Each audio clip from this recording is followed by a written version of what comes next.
This week's episode starts off and we've had a 10-year time skip, and now our characters are in two totally different places. Laenor and Rhaenyra have 3 kids together, and we're gonna get into those kids. Laena and Daemon are married and they live in Essos, flying around. And that's the key focus of this week's episodes. It's the Targaryen marriages to the Velaryons. But let's start with Laenor and Rhaenyra. They have 3 kids together, and those 3 kids are 100% white with brown hair.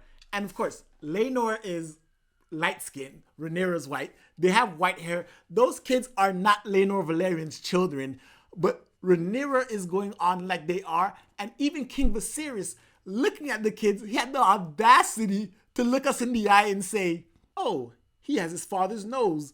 Talking about Laenor. Like, he's in denial. Rhaenyra's lying to the entire kingdom, and this entire facade is insane. Rhaenyra has bastard children now, and she wants to ascend the Iron Throne. Already, the fact that she's a woman, they don't want her on the Iron Throne. Now she has 3 bastards, and it's one of those things where everybody knows, but you can't really say it. And Laenor just doesn't care. Laenor is living his gay best life in court. Alicent has a point. Like, they're making a mockery and disrespecting everyone's face with this bold-faced lie. And she even tells Laenor, keep trying. Maybe one of them will look like you. And it's like, she knows damn well Laenor is not trying. I don't understand why Laenor and Rhaenyra just didn't at least have their firstborn kid look like him. At least give her that and then live your best life. It's weird, and it's weakening Rhaenyra's legitimacy to the throne. So it's kind of a double-edged sword for her and him to be living their best life. And we see who the father is, Harwin Strong. 3, and they keep doing it. Do they not understand pulling out? Is that like not a concept in Westeros? He gets goaded by Sir Christian and beats on Sir Christian. Now he's expelled from court, and he has to leave his kids to be raised under the clutches of Alicent and Sir Christian, who, after 10 years, bro, he needs to learn to let it go and leave Rhaenyra be. It's been 10 years, he's still bitter, and he's clearly showing favoritism in the training. Like, Rhaenyra's kids can't fight for shit, while Alicent's kids are trained, and you can see the favoritism. Rhaenyra doesn't have any advantages of staying in King's Landing, which is why she says they have to leave the Dragonstone and why she forces Laenor to come with him. But on the flip side, we have Daemon and Laena, which I have to say, they should have got their entire episode to themselves. That dynamic between them was the best part of this episode. Laena is such a badass. I'm so conflicted on Laena's portrayal because she is a badass, but we get so little of the character. It's kind of like, why couldn't we get more of her? She's interesting. She has a part to play. They have 2 kids. Those kids have a part to play. The size of Vhagar, the dragon that Laena tamed, the biggest dragon in the series. Like, you saw how small it made Caraxes, Daemon's dragon, look? It was incredible. And she tamed that thing when she was a child. So her entire story is badass. Her and Daemon, that part of their lives was something that I wish they would have focused a lot more on. She talked about it. She misses the old Daemon, the old warrior, the old dragon rider. So they had a relationship. But along those years, they had kids. They kind of settled down. Daemon's older now. He's more introspective. And she still has the fire of adventure in her. And at the end of the episode, when they kill her off, I was upset because we didn't get enough time with the character. But I like the fact that she took her own agency, because this is kind of a mirror to what happened to Viserys in the first episode. Daemon is faced with the same choice as his brother. Save the child or save the mother. And Laena knew, regardless of the fact she's dead regardless. But she knew her life was over.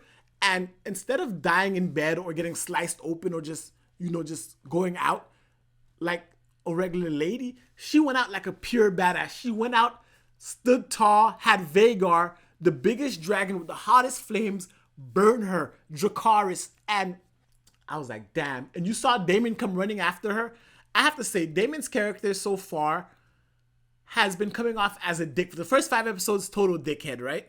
But seeing him this episode with his family, with his wife, how loving him and Laena had their relationship, how him and his daughter have a tight bond, even though he's showing favoritism to the one that has a dragon, and he's kind of like ignoring the one that doesn't have a dragon, which is kind of fucked up, but still, like, you saw a different side of him. I would have loved to see those characters grow, and I would have loved to see how they developed and how that bond was made, Because while Laena and Daemon had a working relationship, everything was going Gucci. Their family, you saw how their kids are supposed to look, so it kind of juxtaposes Laena's and Rhaenyra's kids. Like, they're supposed to look exactly the same, and they look nothing alike. So it shows how they have a harmonious thing going on, while Rhaenyra and Laenor have a tumultuous thing, and they're weakening their position for the crown, while Daemon and Laena can strengthen their position by staying in Essos, being a prince over there and having that type of wealth for themselves.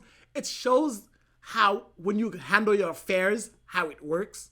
But ultimately, Laena dies, so now Daemon has to go back to Westeros with his kids. And we saw Rhaenyra left King's Landing and she went to Dragonstone. Daemon can either go to Dragonstone or to Driftmark, which is right next to Dragonstone. So we see how they're pushing Daemon closer to Rhaenyra, and they're going to do something there, because we know ultimately the show's pushing for them two to be together. And now that Laena's dead, Daemon's single again and able to do what he needs. And Rhaenyra is cheating on Laenor anyway, so now she's free to do what she needs to do with Daemon.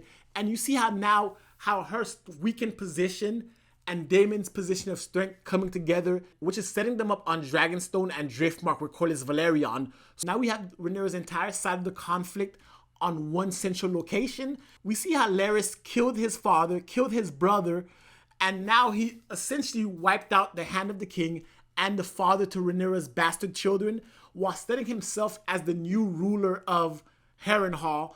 And now Queen Alicent owes him a favor, but now the position of Hand of the King is now vacant. And remember what Alicent said, Otto Hightower would have been on her side. So now it's opening the position up for her father to come back. And now we see how they're getting their side ready for the conflict. They bring Otto Hightower back. They have the Kingsguard training those young princes to hate on Rhaenyra's kids, and also getting Aegon ready. And we see when it comes to fighting, like, those kids don't stand a chance against Alicent's kid. They have all the warriors on their side, which is why bringing Daemon back to Rhaenyra's side helps. Which is why bringing Daemon to House Velaryon and bringing Laenor back out to sea, because he is a warrior. They did win the battle of the Stepstones together, and they talked about it a little bit in the show. Like, the Stepstones are now a conflict again. So it's foreshadowing the uniting of the two forces and battles being ready. The kids are claiming their dragons. This show is mainly about the children, not about Rhaenyra and the older generation. It's mostly about these kids and their right to succession. They're the ones getting the dragons. They're the one armoring up, getting ready for battle. They're the ones that need to be trained, because they are the next kings of Westeros, whoever they may be. Anyway, guys, I'd love to hear your thoughts about this episode in the comment section below. Let me know your thoughts. Did you like this episode? What do you feel did you like how Laena went out? I'd love to hear your feedback about that in the comment section below, guys. And if you liked the video, give it a thumbs up, hit the subscribe button, and until next time, binge on.